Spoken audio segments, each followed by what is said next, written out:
형제가족 여러분 안녕하세요. 오늘은 10월 3일 월요일 모든 것을 태우는 번제라는 제목으로 레위기 6장 8절부터 13절까지를 묵상합니다. 8절 여호와께서 모세에게 말씀하여 이르시되 9절 아론과 그의 자손에게 명령하여 이르라 번제의 규례는 이러하니라 번제물은 아침까지 제단 위에 석쇠 위에 두고 제단의 불이 그 위에서 꺼지지 않게 할 것이요.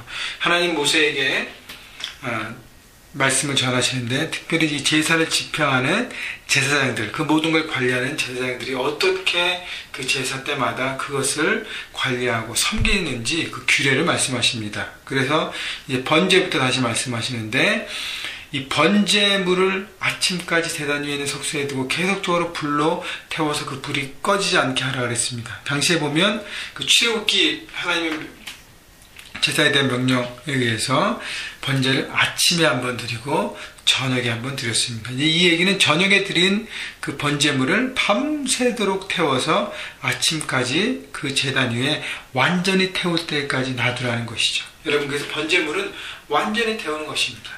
특별히 번제물은 제사장의 몫을 띄워주지도 않고 제사를 드린 사람이 그것을 가지고 먹는 것도 없이 제물 전체를 하나님 앞에 태워드리는 것입니다.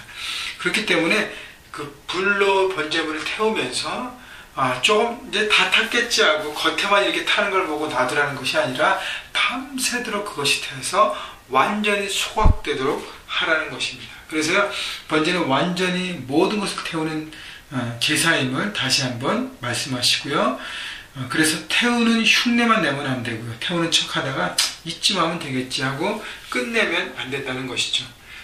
우리가 적용하면 이 재물을 태우는 것은 바로 재물이 자신이 아닙니까? 나를 태우고 나를 죽이고 나를 불사르는 것인데 내 자아와 고집과 욕심과 나의 이기심과 내 안에 있는 모든 것들 그것을 태울 때 대충 하고 말라는 것이 아닙니다. 완전히 태울 때까지 그것을 주님 앞에 내놓고 고백하고 우리가 십자가에 못 박아야 하는 것입니다. 그래서 완전히 태워야 하는 것 여러분 기억하시고 10절 제사장은 세마포 긴 옷을 입고 세마포 속바지로 하체를 가리고 제단 위에서 불태운 번제의 재를 가져다가 제단 곁에 두고 자 그래서 그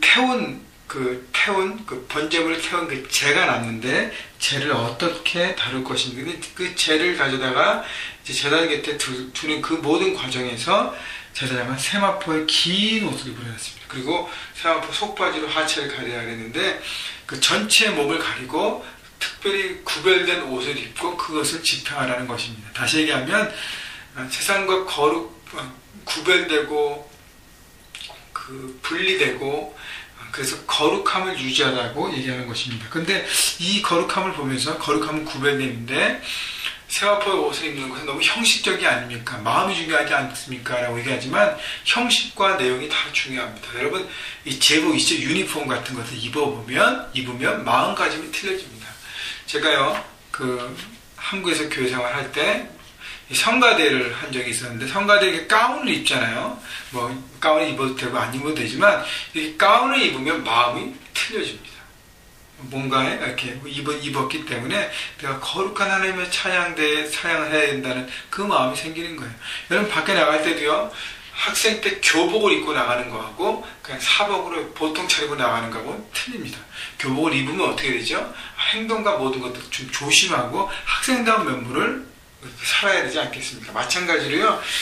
그 마음이 달라지는 것이다. 하나님 앞에 매일 우리의 삶이 구별되고 거룩한 모습으로 서야 하나님과의 교제가 이루어진다는 것입니다. 그래서 삶의 현장에서도 우리가 하나님의 뜻을 붙잡는 거룩한 모습으로 서가는 의미를 얘기하고요. 11절 그 옷을 벗고 다른 옷을 입고 그 재를 진영 바깥 정결한 곳으로 가져갈 것이요. 그래서 이제 그 진영 밖으로 나갈 때는 세마포 옷을 벗고 다른 옷을 입고 그 재를 정결한 곳에 가서 버리라는 것입니다. 그러니까 세마포 옷을 입고 밖에 나가지 말라는 것은 그것에서 부정한 것과 터치가 될까봐 하나님께서 특별히 규제하시는 것인데 그 얘기는 구별됨과 거룩함을 의미를 바라보고 너무 형식적이지 않나를 생각 가운데 머무르지 마십시오.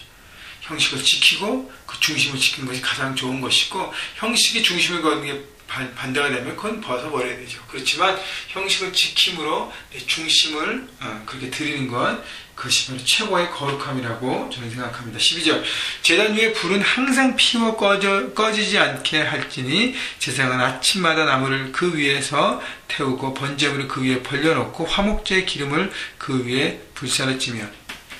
자, 그래서 저녁에 번제를 드리고 그것을 밤새도록 태우게 하고 이것이 계속 탈 수 있도록 제사장이 관리하고, 아침에 또 나무를 이렇게 보충하고 또 다른 번제물을 태우면서 계속 이 번제단에서 불이 계속 타오르는 그것이 끊이지 않게 하라는 것이죠. 화목제의 기름, 또 기름을 태우기도 하고요.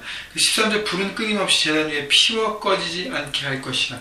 여러분, 불이라는 것은 하나님의 임재를 상징합니다. 하나님께서 모세를 떨기나무 가운데 있는 불꽃으로 보여주시면서 만나셨습니다.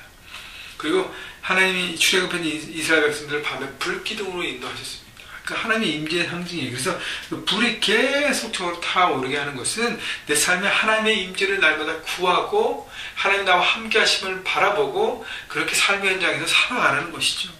그래서 매일매일 클릭큐티를 통해서 말씀 묵상을 통해서 하나님의 마음을 구하는 것이 너무 중요합니다. 그리고 순간순간 기도하며 순간순간 또 하나님을 찬양하고 순간순간 하나님을 바라보고 그 모든 하나님과의 임재를 늘 경험하고 살아가라는 것입니다. 그렇기 때문에 여러분, 처음에 얘기했던 불로 내 자신을 태우는 제물이 돼서 내 욕심과 내 자와 내 생각을 날마다 태워버리고, 여러분, 그것은 한 번 태운다고 되는 게 아니에요. 순간순간 우리가 태워야 하는 것입니다. 계속 끝까지 모든 것이 다 없어질 때까지. 그래서 계속 태워가면서 그리고 하나님의 임재를 구하는 것이죠. 그래서 세상 가운데 내가 내 방법, 내 욕심, 내 자아를 채우는 것을 선택할 그때에도 우리 하나님의 마음을 구하고 나를 태울 때 하나님이 내 안에 살아계셔서 역사하시기 때문에 하나님의 마음과 하나님의 방법을 선택해서 가는 것입니다. 여러분, 그래서 오늘도 그 마음을 품으시고 세상과 거룩한 모습으로 불꽃같이 임하시는 하나님의 임재를 날마다 경험하시고 순간마다 경험하셔서 오늘 하나님 안에서 정말 올바른 선택 가운데 그분의 영광을 돌리는, 그분께 영광을 돌리는 순간순간 하나님의 임재 가운데 동행하시는 여러분 모두가 되기를 주님의 이름으로 축원합니다.